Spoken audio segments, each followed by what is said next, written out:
Drive Time with Tanveer on Radio Ikhlas. In a world where confusion reigns supreme, there is one place. Drive Time.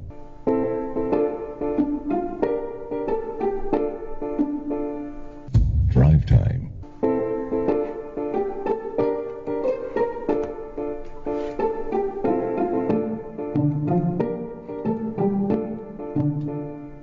Drive Time.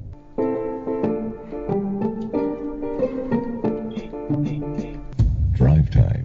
Assalamu alaikum, welcome back to Drive Time on Radio Ikhlas on 107.8 FM, the voice of sincerity. You're listening to Tanveer. It's now 5 o'clock on Monday the 14th of November. Very happy to announce my guest is now here from the spokesperson for MPACUK UK, Asghar Bukhari. Assalamu alaikum. Wa alaikum salam. Welcome back to Drive Time, my brother. Thank you for having me. I really appreciate it. It's been a very long time. Sorry, you didn't catch that? So it's been a very long time, Asghar, since the last time you were on. I know. And you still look really young, Tanveer, by what I've seen of you. Oh, Jazakallah, that's very kind words. You're the only person who said that.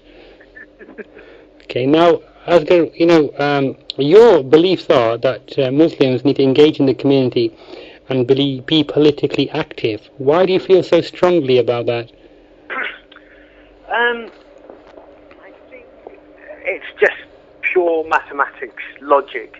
If a community is as demonized as the Muslim community, as under the spotlight, as oppressed, both, I'm not just talking worldwide, I'm talking right here in Europe and in the UK, then when a community is not politically mature, not politically conscious and active, then there's no force. They are unable to stand up to that demonization, to counter that demonization.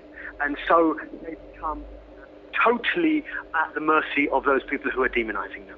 Right. So it's pure any rational human being who understood that the threat that the Muslims were facing would think exactly the same way. Okay.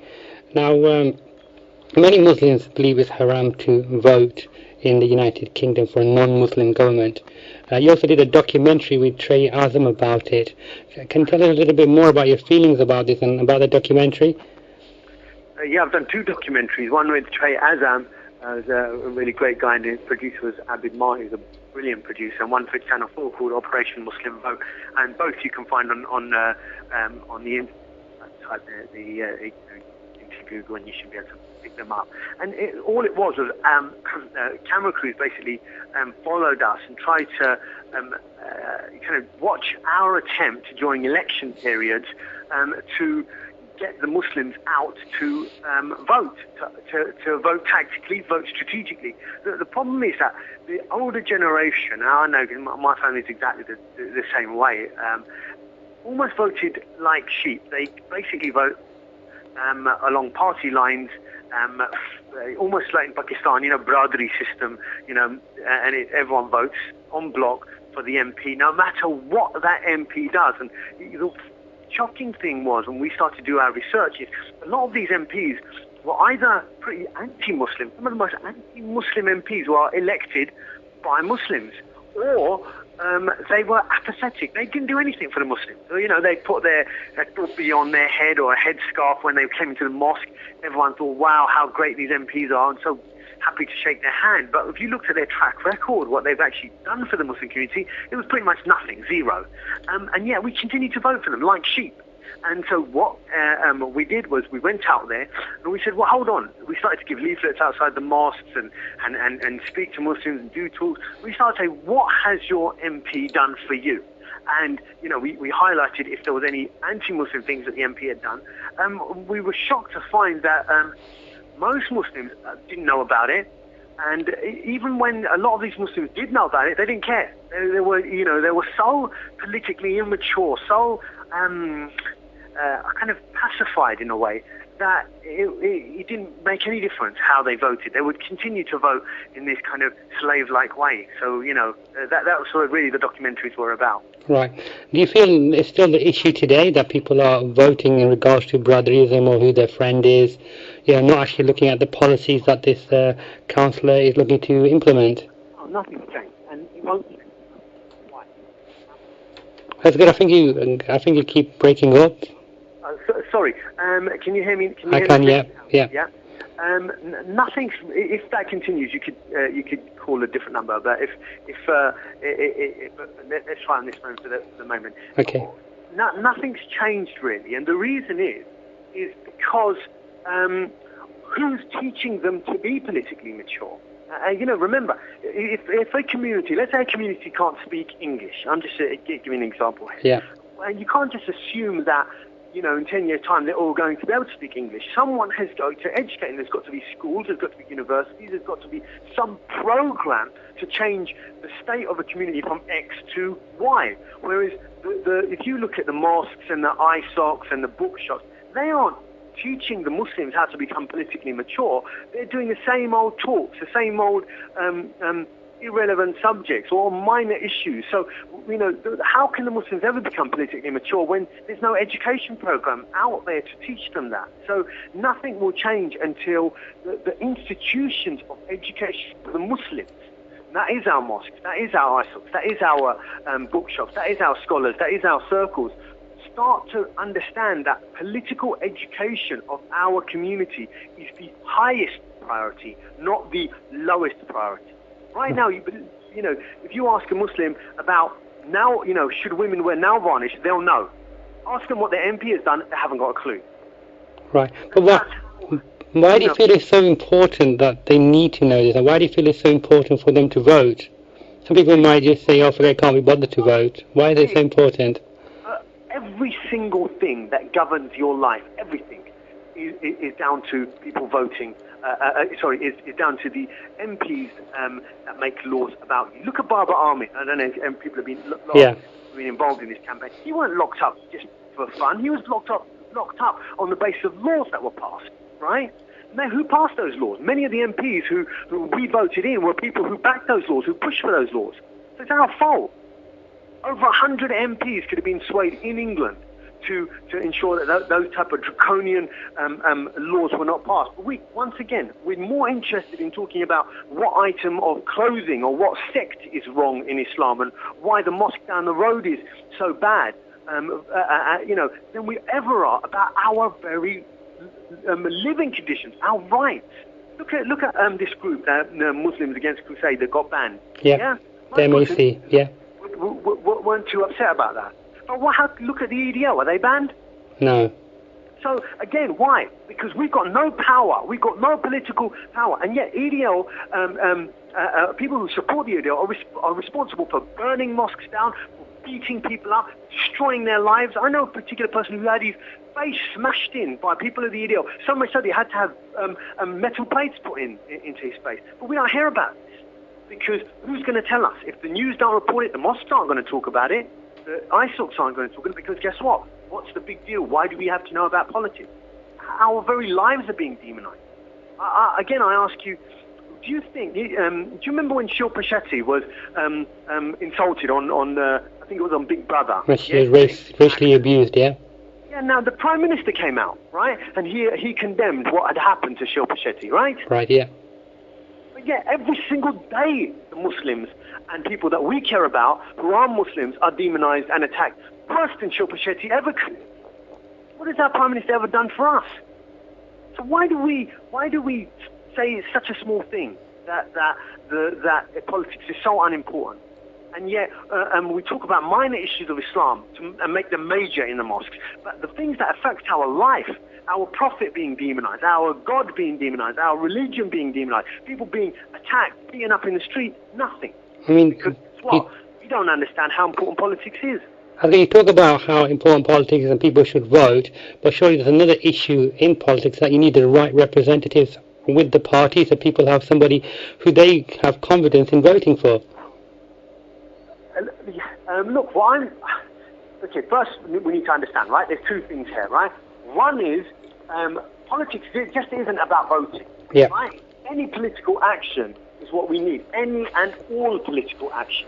For example, Malcolm X, Yeah, just him talking about the racism that was within society and the government's hypocrisy. That was a political stand.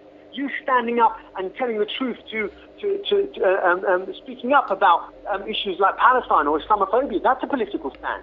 Yeah, anything that talks about the issues of the Muslims and what they face today, right, and organising that community to stand up against those issues, that's political. Even if you were to post a comment on Facebook about what was going on about Palestine or the EDL, that's a political comment you're making. So I'm talking about political, that Muslims need to wake up their consciousness on all fronts, not just the voting. But on the voting issue about our representatives, I often hear Muslims, they always go, oh, well, what's the point of voting? It's always a negative. There's always a slave-like mentality of why they shouldn't do anything. What's the point of voting? You know, we voted for, I don't know, let's say any Muslim MP, and look what he did. He did, right? He didn't do anything for us. Well, what a silly point to make. The people who care for Islam, they're the people you should be electing. The people, just because their name is Muhammad and he happens to be in your Baradari, it does not mean he is going to stand up or she is going to stand up for Islam. And that's the problem. Again, it's this sheep-like mentality. We voted for a Muslim. He was a person who only cared for himself. So why did you vote for him? What, just because his name's Khalid? So just, you know, as a name I've just picked up out of thin air. Right. You know, you go for a MP that you know has some integrity. And if you are going to vote like sheep just because they've got a Muslim name, then don't complain afterwards if that person sold you out, because you didn't do your own homework. But it's normally not the individual, it's normally the party that's voted for sometimes, you see. So that's the problem, isn't it? Well done, Tanveer. That's the problem. Muslims, again, they vote on party like sheep. Why are you voting for party? What party has ever done you any favours? Yeah. Stop voting for parties, start voting for people. If No. the person in that party is good, vote for him. And if he's not, then don't vote for him. Yeah. Now, in your documentary, Trey, was it Barkham and Dagenham, was it, where the BNP had come into power because Muslims were not voting? Did that documentary actually make any change in the way those Muslims thought? A lot. Well, remember, the documentary pretty much came up after. It wasn't allowed to be broadcast prior. Yeah. Right? So it wouldn't have made any change to the voting pattern then. In fact, that particular mosque you saw us campaigning outside actually told us to stop giving leaflets about Muslims, you know, to get them active and voting against the BNP. That's what we're fighting here, Tanveer. We're fighting mosques. Not only do they not do the work, yeah, we have to do the work. We have to pay for leaflets. We have to stand out and take time off work to give those leaflets outside Friday, which none of the things that they do with their £1 million or whatever that they want to spend on a new shiny chandelier, but they don't even like it when you give leaflets outside. Right. The job they should be doing. So this having been attacked by the EDL, even then they didn't like the fact that we gave leaflets out, encouraged people not to take them. Why do you feel masjids are not playing a bigger role in this matter? Sorry, can you repeat that? Why do you feel the masjid is not playing a bigger role in this? I think there's the main factor is that the people who run those mosques are, and I'm going to be polite as I possibly can, are uneducated. You're breaking up now, Asghar. Asghar, you're breaking up again. So, can you hear me? Can you hear me clearly now? I can, yeah. Yeah? So the people who run these mosques, yeah, they do not know the law. They're typically older generation, first generation men who have come over here and they don't know the law at all.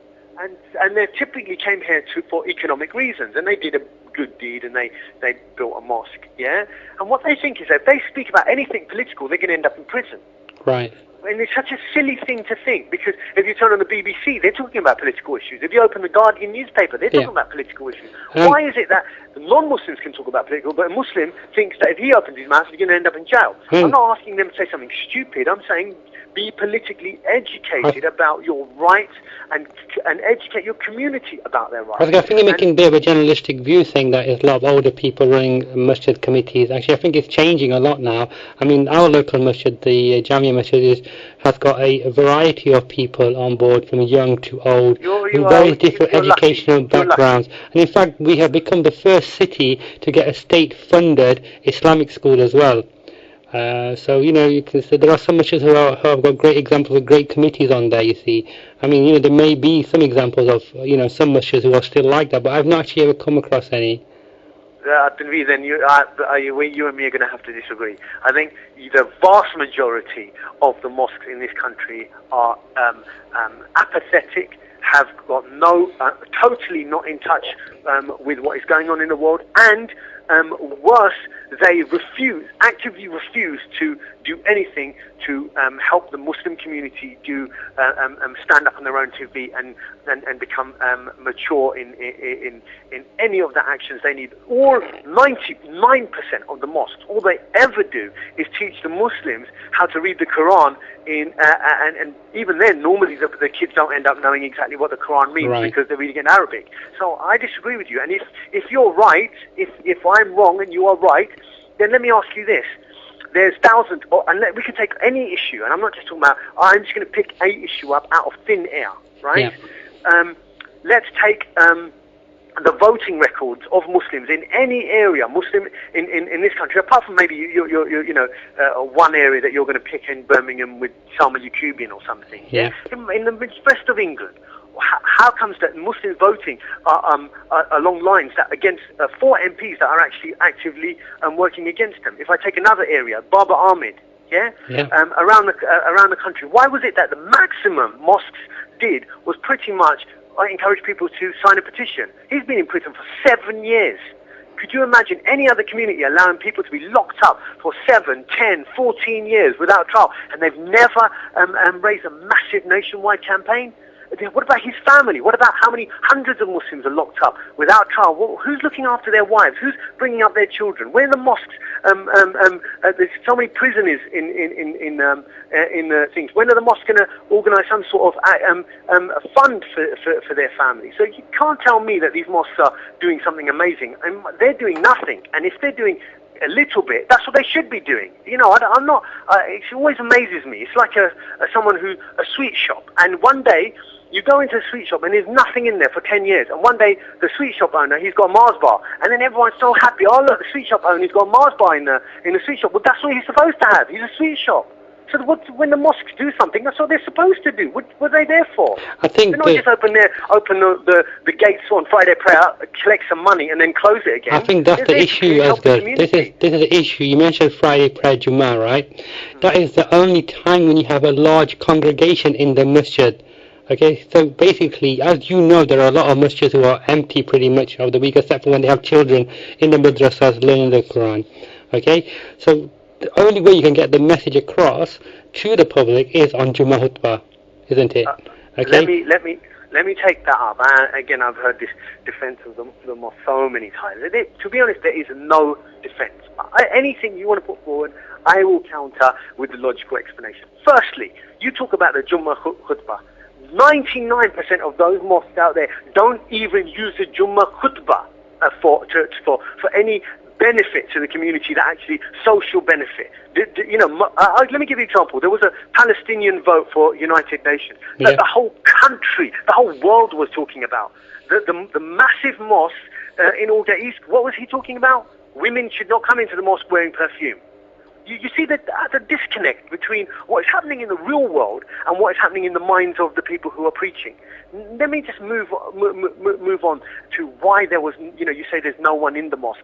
Well, why should there be anyone in the mosque when there's nothing happening in the mosque? They should be there to read namaz, shouldn't they, Asghar?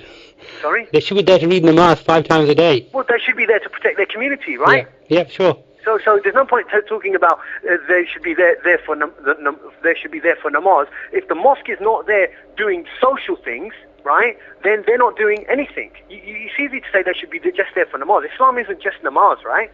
Islam is there to help some woman who's had her window smashed because she's had a divorce, and now the racists are beating her and her family up. But guess what? She goes to the mosque. It's not our problem. Islam is there for someone who's in prison without trial.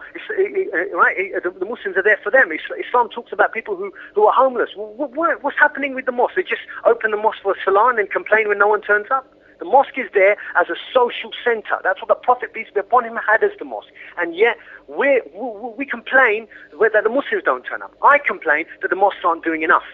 That's why the Muslims are not there. The Muslims are in, Somewhere Yakuba did the talking. This is in your area, so you'll know about this more than myself. So I remember Somewhere Yakuba once did a talk, yeah? And she wanted to talk about the Iraq war. She went to a mosque to do that talk, to say that we should stop the Iraq war. This is prior to the Iraq war. And they refused to let her talk. She ended up doing it in a church. Now, that's not uncommon. You think that's uncommon. That's not uncommon. That's common. So you can't defend these mosques. These mosques need to do more. You might think that it's harsher on the mosque, but I say, brother, it's harsher on the Muslims who have to suffer because they're not playing their part. Yeah, I mean, it's harsher on that Baba Ahmed. It's harsher on his family. It's harsher on the thousands of brothers and sisters who are suffering. Either they're homeless, they're in jail, they've got no jobs, they're suffering because all the mosques want to do, collect the money on Friday and open for Salah. That is not what a mosque does. Right. The Prophet never had it as that, and he should have. I think you find that there are a lot of mosques who are doing a lot more now, and improving their education. Having libraries there. Having a lot more to do with the community. But how do you feel then, if you say that these mosques are not doing enough on a social level? How do you feel they can do more on a social level, and how are MPAC going to convince these mosques to do more on a social level?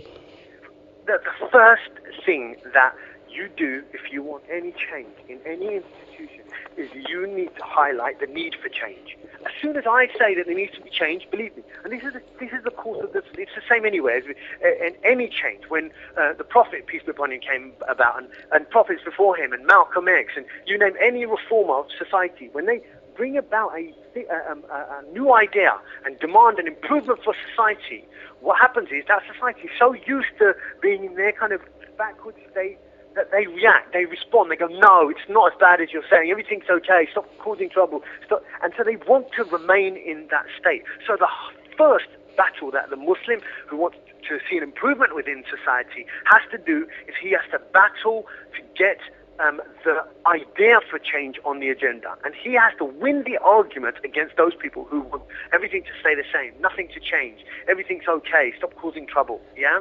So that's the first idea, that we have to even get this on the agenda, on the table, that mosques need to change and they need to do more. Yeah, over and above the voices that want to tell you that it's not as bad as what you're saying and everything's fine. Yeah, because as soon as you get that voice, then everyone goes, well, what's the problem? Leave it. Let's discuss why women shouldn't wear perfume in the mosque rather than having some real social reform. Yeah, so that's the first battle. And then the second battle is young Muslims must be allowed to enter into the committees and the decision making within the mosque. I'm so glad that you said that one particular mosque has got more young people in, but that's rare. The first generation people did a good job, but the thing that they did really badly was that they held on to the almost as like a power trip, where they would not let young people enter those mosques and take positions within that mosque that could actually drive that mosque as a social hub for the community, just like the Prophet, peace be upon him, did. And until young minds, the best minds, the lawyers, the doctors, the activists, people actually really care about Islam.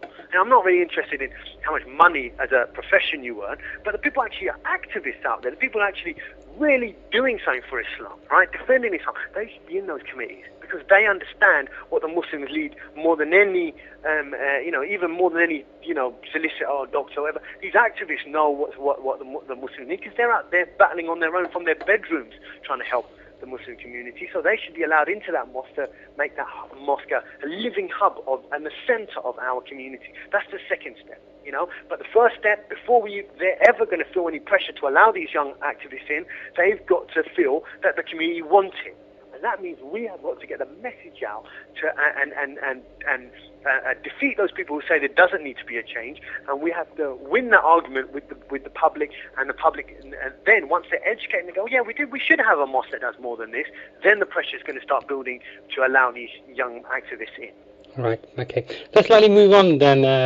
Let's talk about Sharia law. Tell me, do you think it should be adopted in the United Kingdom? What a loaded question, eh? I mean, if they asked me that on Newsnight, what a conundrum that would be. Look, the thing is, right? Let me speak about this Sharia law this and I don't know why it keeps coming up. Yeah, look, Muslims are lucky. Yeah, I don't know if they're living in MPACUK land, right? But they are lucky that their mosques ain't being closed down, right? Their mosques in this country being burnt down. And these terms, Sharia law, just like the term jihad, has been so demonized by your enemies, right? While we've been sleeping, right? While we've been, smoking shisha and talking about, if women should be allowed to wear perfume or not, right? That the non-Muslim community, that is the people who run this country, right?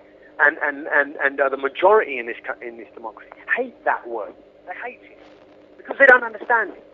Right? Yeah. In fact, they don't just hate it; they fear it. Right? It's become a word just like jihad that is a weapon against you. Yeah. People get scared as soon as you say it. Yeah. Now you can't blame a non-Muslim for hating and loathing the word jihad or the word Sharia, because guess what? Although God ordains it, although God might love those words, and He has put it in the Quran, yeah, we the Muslims have been so unpolitical, so pacified, so asleep, and this comes back to my, lack of slave-like mentality, unpolitical, unmature, that we have allowed God's own injunctions to be demonized and hated by the majority. So don't ask for something that you haven't even done the basics work for.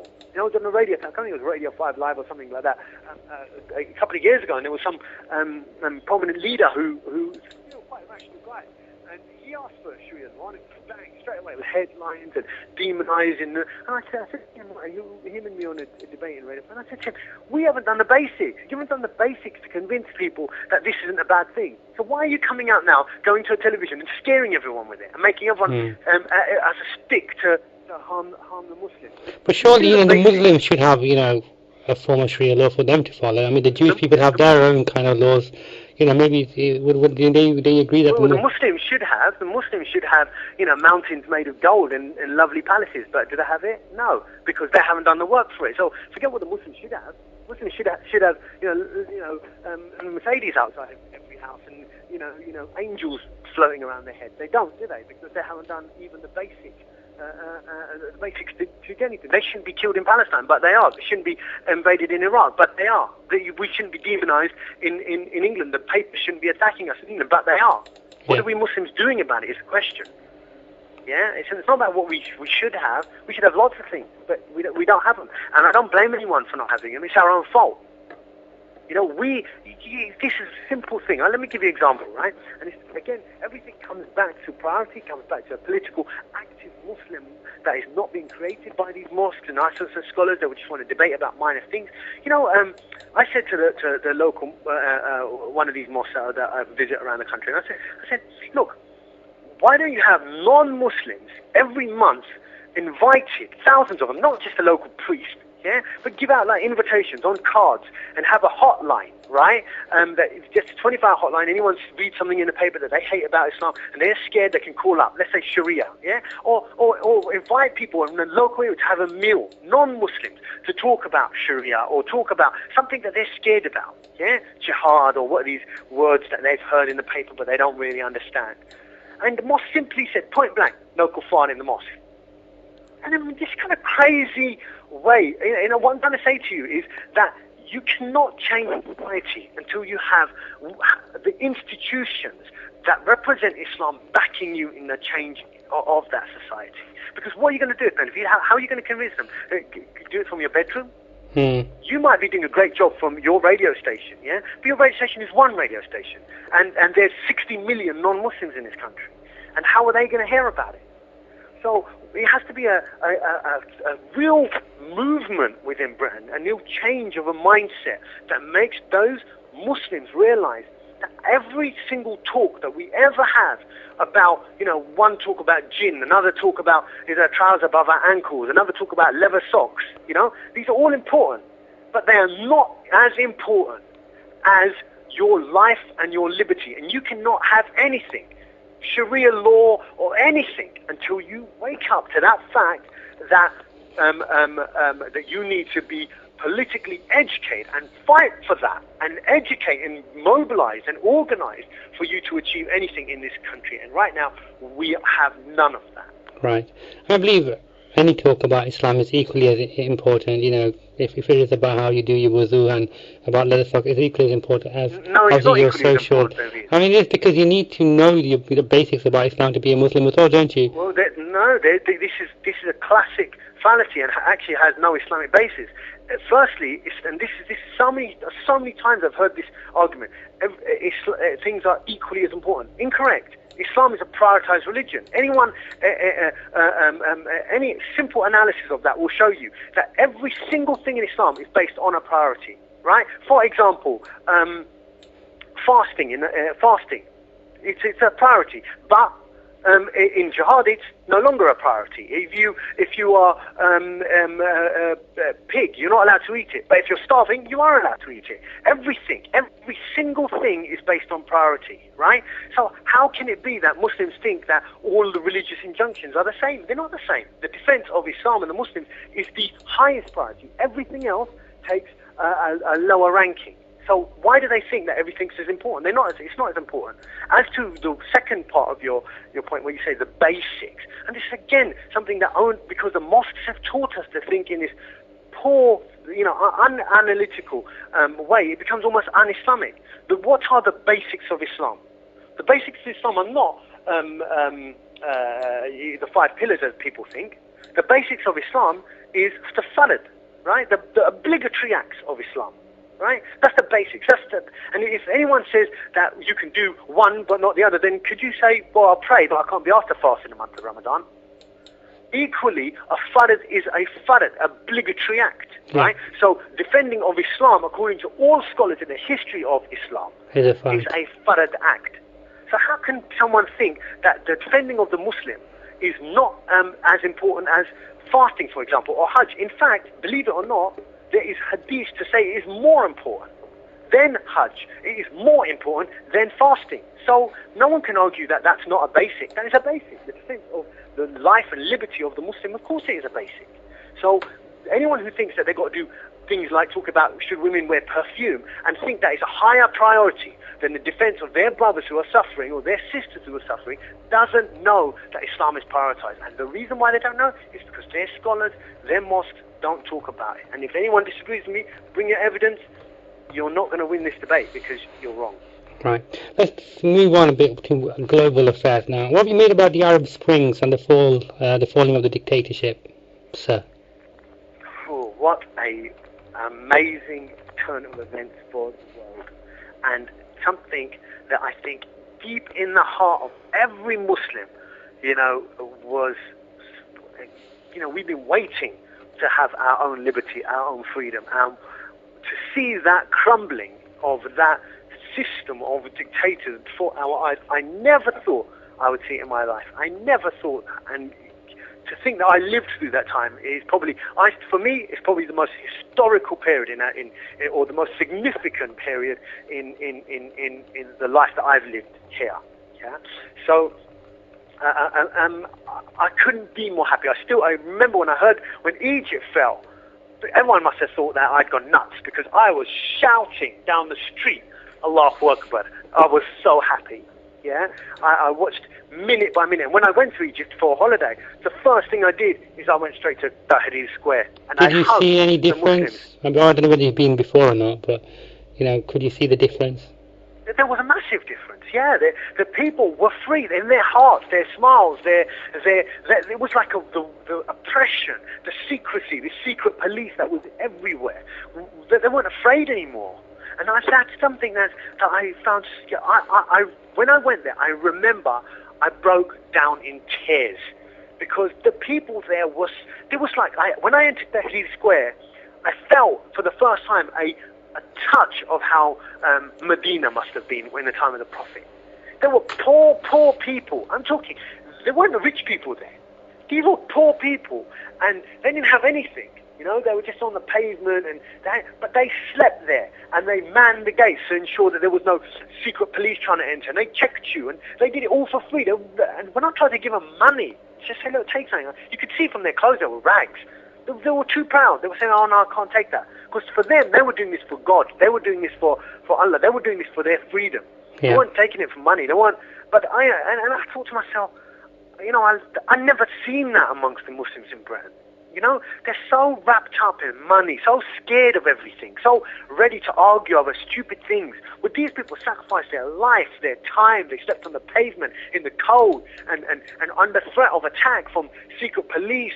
But they were angels. They weren't afraid anymore. They were politically awake. They cared only for the triumph of the Muslims, and it was such a beautiful thing. And I'm so happy. My biggest fear is that the West, I don't know if you heard that, some of the presidential candidates, Newt Gingrich, actually said, this is an Arab Spring. It's the anti-Christian. The forces out there in the world that see this as a threat, their hatred is so great that my fear is that they will use people and pay off people to destroy it, even embryo. The last thing they want to see is Muslims. You're breaking up again, Asghar. Asghar, you're breaking up again? Sorry, I was saying the last thing that these forces want to see, these anti-Muslim forces, Muslims to be free and to take up their own destiny and make their own decisions. Okay, which country do you think is going to fall next, Asghar? Oh, God. Seems to have gone completely blank now. Jazakallah to Asghar for joining us today. Let's go to a Naat which is requested by Aji Rizwan. If you do want to comment on anything Asghar said, he did have some very strong opinions there. Just to let you know, they are the opinions of Asghar Bukhari, who is a spokesperson for MPACUK UK, and they are not the opinions of Radio Ikhlas. Drive Time with Tanveer on Radio Ikhlas. In a world where confusion reigns supreme, there is one place. Drive Time.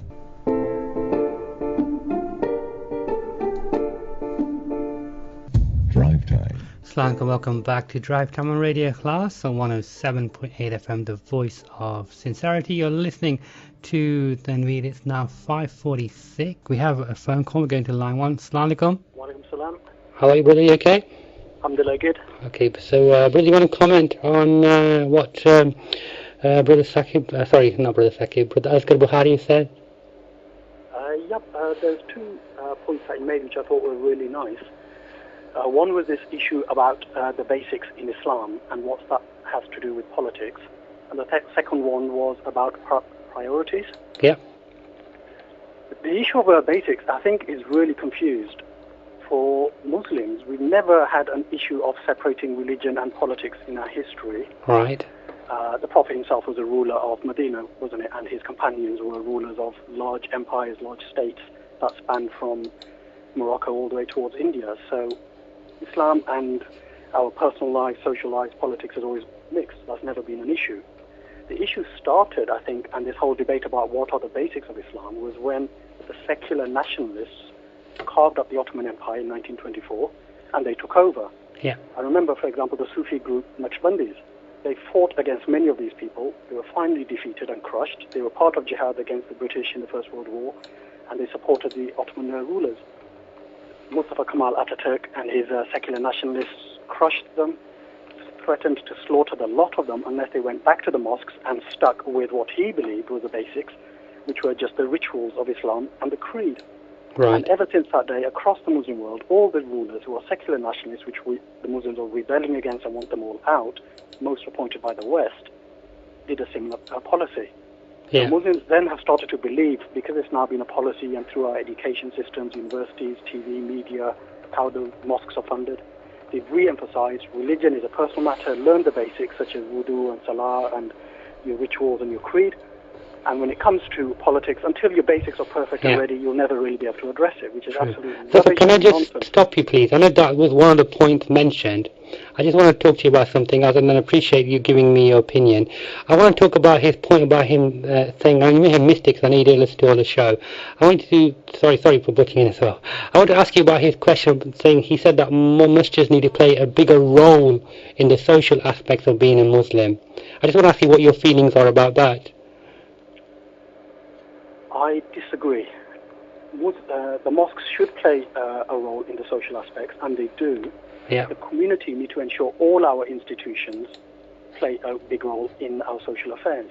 and it shouldn't be just all plugged or put at the door of the mosque. Right. So, for example, your show, Radio Ikhlas, is an institution in the community, and it can educate, it can contribute towards our collective debates and discussions going on. Yeah. The mosque can do things like our collective affairs, such as Jummahs, it can do janazas, it can organize education after school, and so on.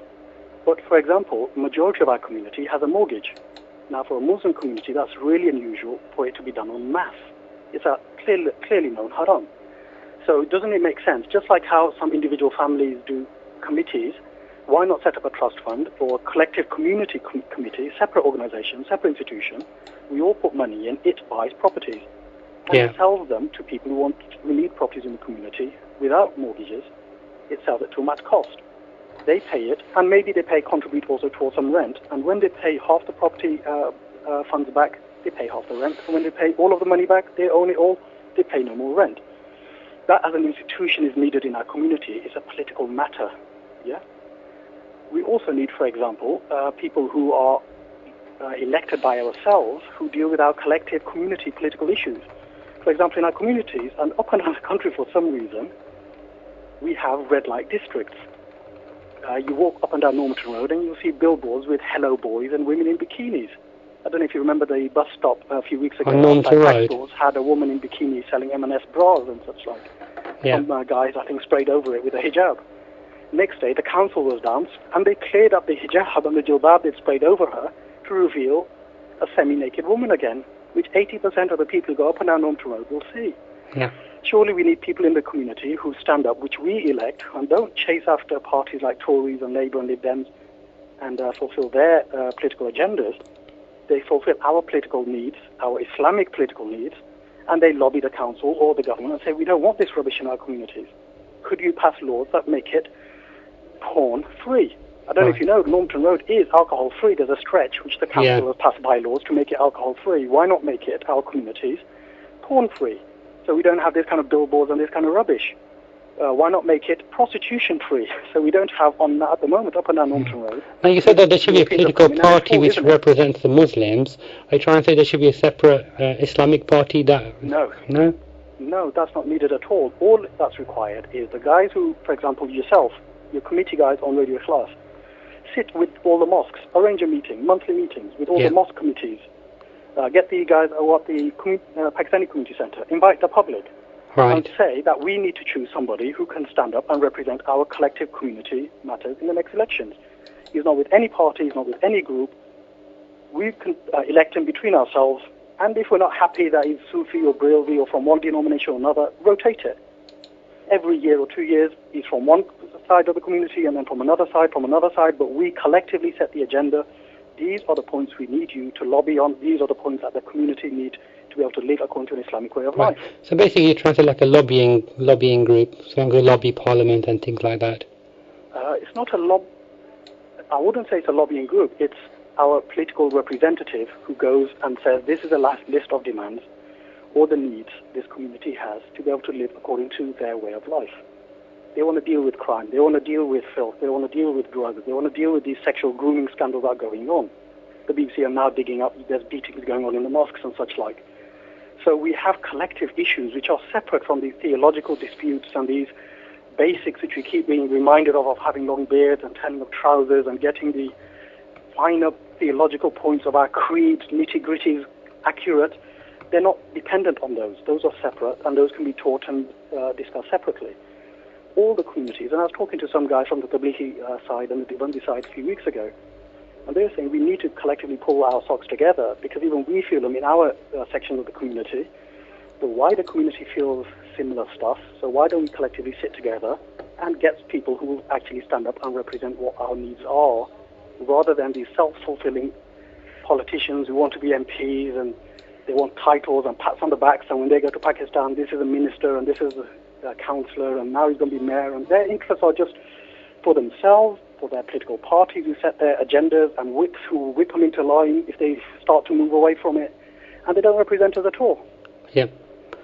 I mean, it'd be good to have a group like that who could actually represent our views as a community and, you know, get more views out for the Muslim on that point. But unfortunately, we have come to the end of my show. I'm saying Jazakallah khair for your views and opinions today. Okay, Assalamu alaikum. Brother Zafar there saying that, we need like a group to be, a little bit more powerful in our